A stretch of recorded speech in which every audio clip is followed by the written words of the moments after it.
Welcome to Parkinson's disease, the master class. This lecture will introduce the subject of non-invasive stimulation of deep brain targets and provide a glimpse of novel treatments for these brain structures. Presenting the information for this lecture is Dr. George W. Cochran. Dr. Cochran is a chiropractic neurologist with over 20 years' experience in treating complex neurological conditions. Without further delay, here is Dr. Cochran.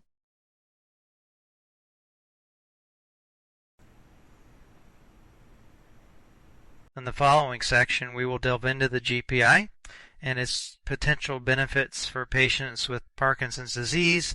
Additionally, we will explore different non-invasive techniques that can enhance the function of the GPi in hopes of replicating the effects seen in deep brain stimulation. By doing so, we aim to gain a deeper understanding of the mechanisms behind non-invasive GPi stimulation.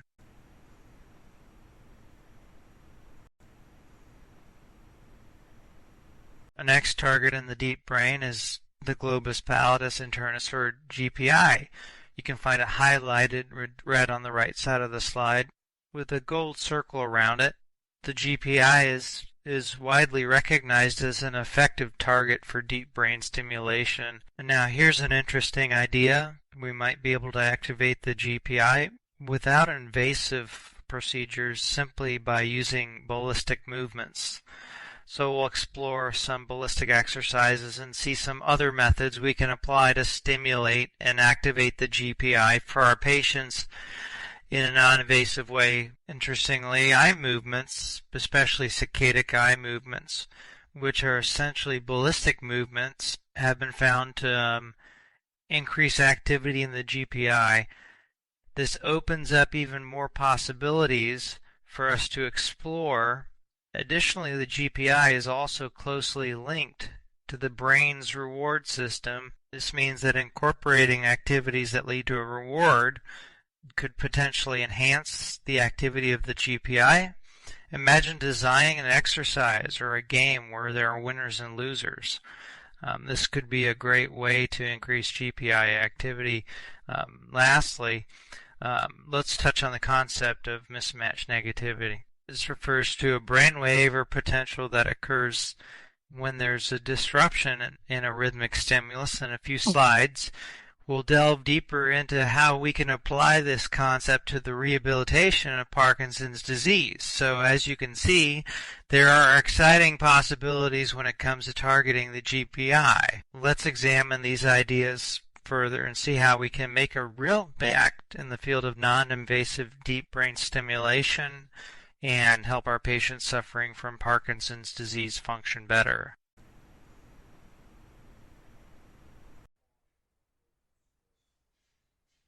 A study conducted by Mayo et al. In 2019 compared the effectiveness of deep brain stimulation different brain regions in treating Parkinson's disease. This analysis is crucial for clinicians to make informed decisions about the best target for DB's implantation, taking into account factors such as symptom improvement, adverse effects, and long-term outcomes. These studies not only identify the primary targets that have shown the ability to enhance function in individuals with PD, but also provide a potential roadmap for non-invasive stimulation of these promising therapeutic brain structures. The network meta-analysis included a total of 16 studies focusing on up-duress improvement, which confirmed the efficacy of DBS therapy in Parkinson's disease. Mayo's findings revealed similar efficacy of DBS targeted at the globus pallidus and subthalamic nucleus in the on-medication phase, whereas during the off-medication phase, VIM-targeted DBS was associated with better improvement.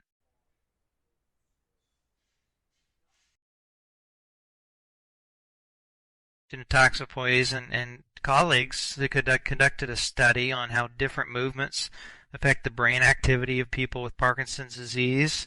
They looked at 3 types of movements: ballistic or quick, step-by-step, and gradual. Using functional MRI scans, they watched the brain activity of patients while they did these movements. They found that the patient's brain showed different activity patterns in a part called the globus pallidus, which helps control movement. During quick ballistic movements, patients had more activity in the globus pallidus compared to healthy people.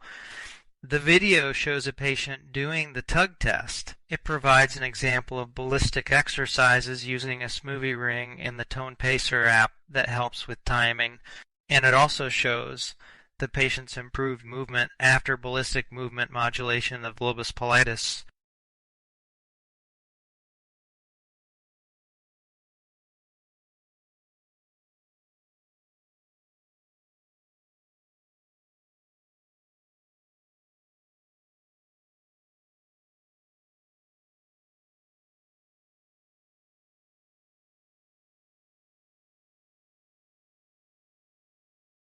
This is the patient's condition after receiving neurorehabilitation.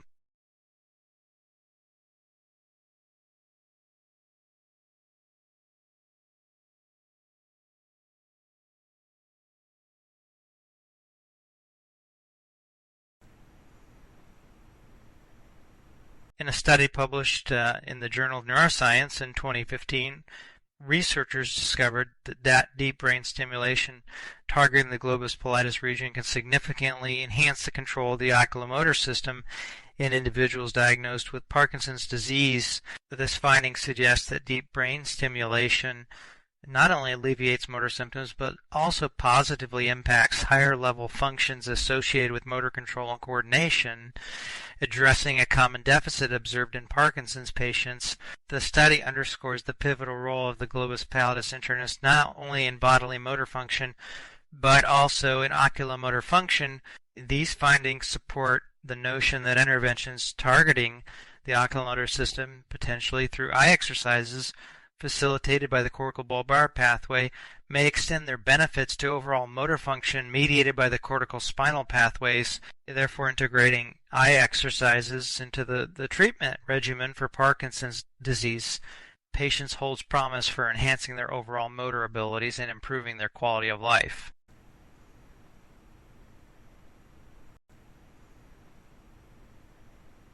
A study published in the journal Brain Stimulation in 2017 revealed that the globus pallidus internus, traditionally associated with motor control, also exhibits sensitivity to rewards.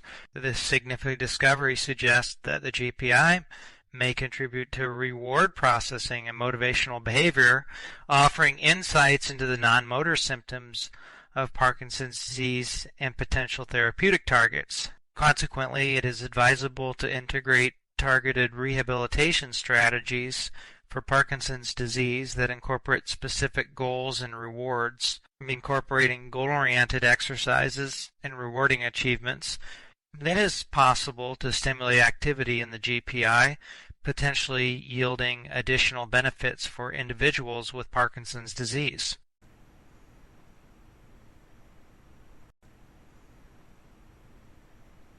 In simpler terms, the GPi is a key part of the brain that controls movement. But it's not just about movement, it's also involved in how we feel about rewards. To understand this better, scientists ran an interesting study where they watched what happened in people's brains while they played a lottery-style game. In this game, players had to decide if they wanted a high or low number.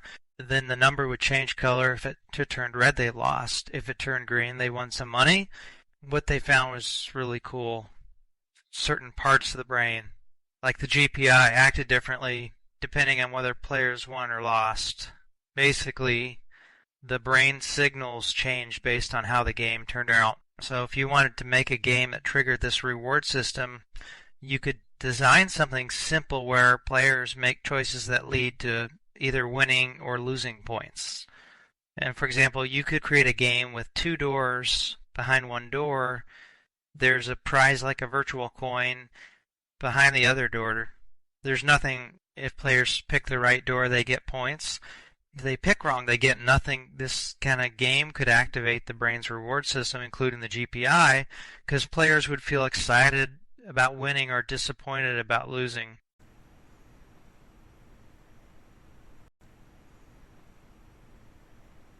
In the context of the study, an auditory oddball stimulus refers to a specific type of auditory task commonly used in cognitive neuroscience research. Essentially, It involves presenting a sequence of repetitive or standard auditory stimuli, e.g., a series of beeps or tones interspersed with infrequent oddball stimuli that differ in some way from the standard ones, unique or unexpected sound. The purpose of incorporating an oddball stimulus into the study was to probe the brain's response to unexpected or novel auditory information, particularly focusing on how the GPi reacts in individuals with Parkinson's disease. When a person with Parkinson's disease encounters an oddball stimulus amidst a series of standard auditory cues, their brain's response, especially in the GPi, can provide insights into cognitive processes such as attention. And for example, during the oddball task, participants may be instructed to listen to a series of repetitive tones while focusing on a specific task intermittently. So unique sound, the oddball stimulus is presented, and participants are asked to indicate its occurrence by pressing a button. This finding highlights the potential for utilizing auditory oddball tasks as a therapeutic tool for increasing activation of the GPi in Parkinson's disease. By understanding how the GPi responds to auditory oddball stimuli, researchers can tailor interventions such as the Tone Pacer Pro app to specifically target and activate this brain region. This innovative approach holds promise for enhancing cognitive processes and motor function in individuals with Parkinson's disease.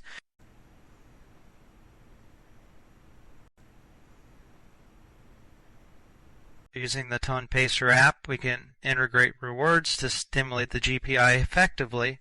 Users can select either a 100 Hz or 500 Hz tone as the base auditory stimulus. With the random feature enabled, the app can play the bass tone randomly in the left ear, right ear, or both ears. Whenever the app randomly plays in both ears, the bass or routine tone automatically switches to a 1000 Hz tone. This serves as the oddball stimulus to trigger a response. For this exercise, we can make it a ballistic movement. Parkinson's patients can perform actions such as a kick, punch, or button press to generate a ballistic movement, thereby enhancing GPi activity. Additionally, you can keep track of successful ballistic movements, like punches or kicks, acting as a scoring system. This will incorporate rewards activation of the GPi. The objective for the patients to surpass this score to win. This straightforward clinical approach integrates ballistic movements, auditory mismatch negativity, and reward pathways, all of which contribute to increased activity in the GPi. The random feature operates genuinely at random intervals, meaning there's no control over the frequency of the timing of the 1000 Hz oddball tone. As a result, each session becomes unique and unpredictable, adding an element of variability to the experience.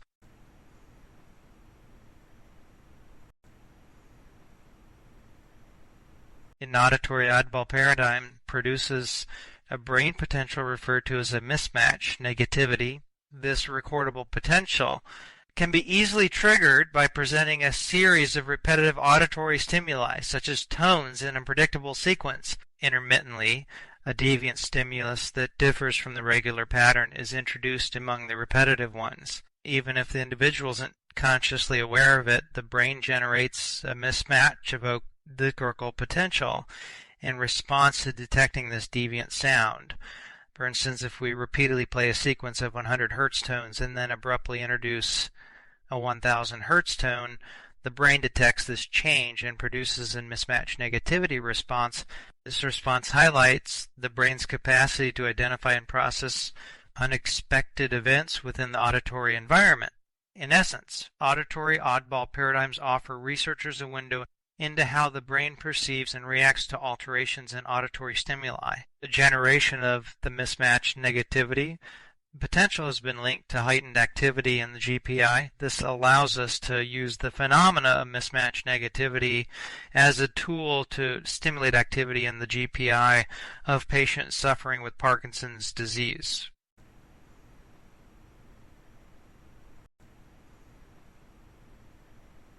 Therefore, there are several ways to non-invasively modulate the GPi in patients with Parkinson's disease. Firstly, one method is to perform quick and forceful ballistic movements of the limbs like punches, kicks, or even a button press. Secondly, engaging in saccadic eye movements. We will delve into this topic in more detail later. Additionally, evoking mismatched brain potentials is another approach. And lastly, incorporating reward activities that align with specific goals can also help modulate the GPi by incorporating the brain's reward circuitry. Now let's delve into the subject of saccades involving the movement of the eyeball downwards and outwards or laterally, and why this specific eye movement may have additional benefits for Parkinson's patients.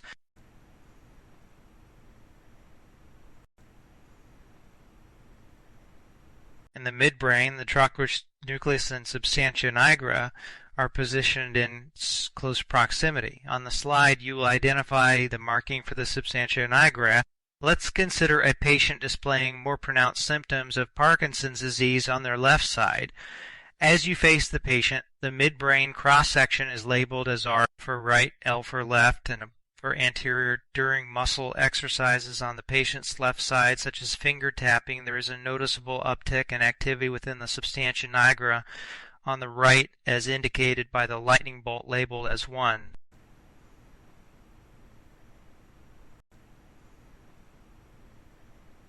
The left superior oblique muscle is responsible for rotating the left eyeball downwards and outwards. It is activated by the trochlear nerve. This nerve originates from the midbrain trochlear nucleus, which is located on the opposite side, in this case, the right side.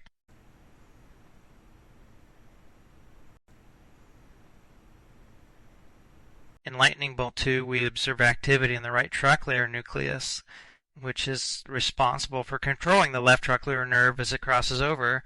This triggers the activation of the left superior oblique muscle, causing the eye to turn downwards and outwards. The main idea here is to emphasize the importance of pairing activity to enhance motor output. Moving forward, we will drill down into the evidence that demonstrates communication between the cortical bulbar and cortical spinal pathways in the following slides.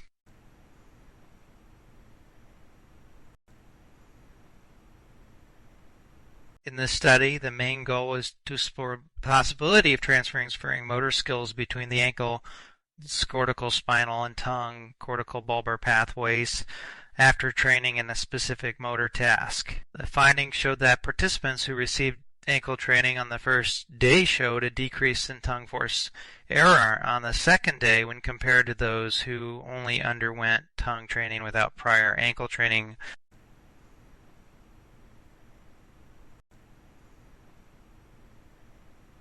In simple terms, when ankle training is improved, it leads to better performance in tongue training by reducing force error. Moreover, since training that focuses on the cortical spinal pathway can improve the functioning of the cortical bulbar pathway, it would be advantageous for clinicians in different medical fields to incorporate multi-pathway rehabilitation approaches. Herster, 2018.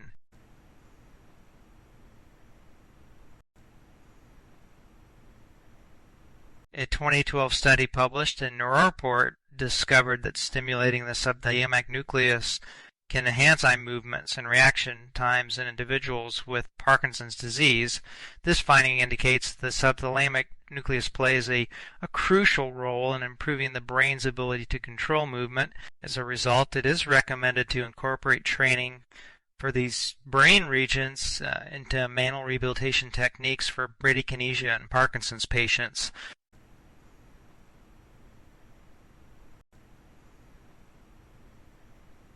In all 4 patients examined, researchers successfully detected self-paced sac-related potentials. What's intriguing is that the onset of these potentials didn't significantly differ from the onset of self-paced wrist extension.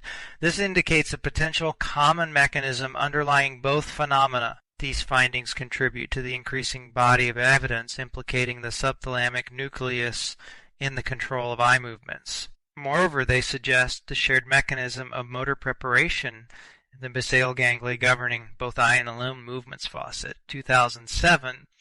Taken together, These studies underscore the potential benefits of training both the cortical bulbar and cortical spinal pathways, as well as the rehabilitation of motor deficits.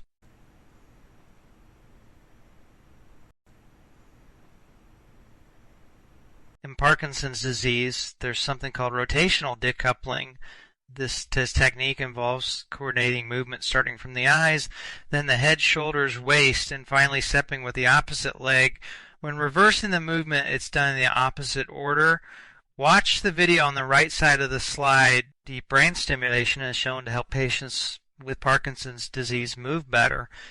A study found that it reduces the time it takes for signals to travel between the eyes, head, foot, and trunk. This means patients can separate these movements, practice them individually, and then combine them more smoothly with stimulation of a specific brain area called the subthalamic nucleus.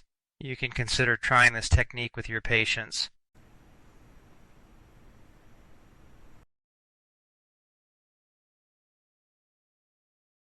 Here we see the condition of the patient prior to treatment.